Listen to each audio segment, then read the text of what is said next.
Right now, an Iowa community is still reeling after a shocking accident this week. A bus carrying members of the Iowa Lakes Community College baseball team overturned on Wednesday.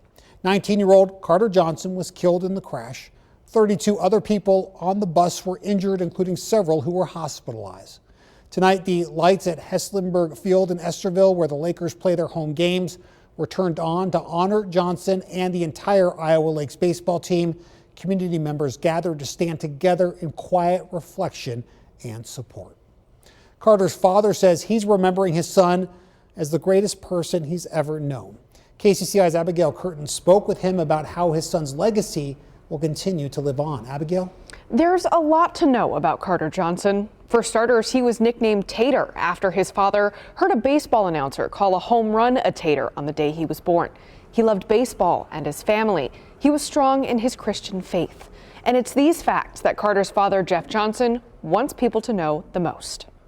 Despite being his son, Jeff Johnson says Carter was more like his twin brother, FaceTiming, texting, and making one another laugh every day. But when Johnson received a phone call from one of his son's teammates informing him of the accident, his world stopped. He said, "I'm not sure what's going on, but they have white blankets over him."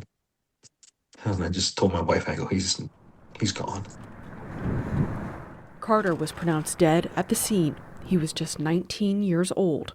But his father says he made every day of those 19 years count. He had the most infectious personality. He loved fierce. He worked so hard at anything he wanted. He worked so hard. Nobody outworked him. Doesn't mean he was always the best, but nobody outworked him.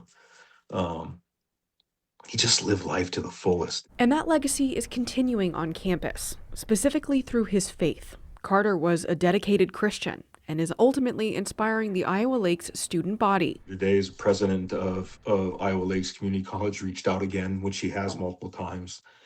And he said, "Jeff, if you could see what's going on here in this community and this campus, you'd be shocked."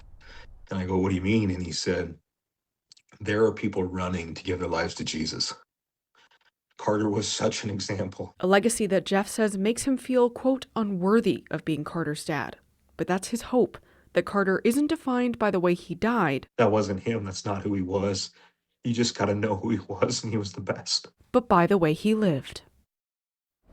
Now, there is a GoFundMe for anyone interested in donating to Carter's family and one for the Iowa Lakes baseball team as a whole with this story on KCCI.com.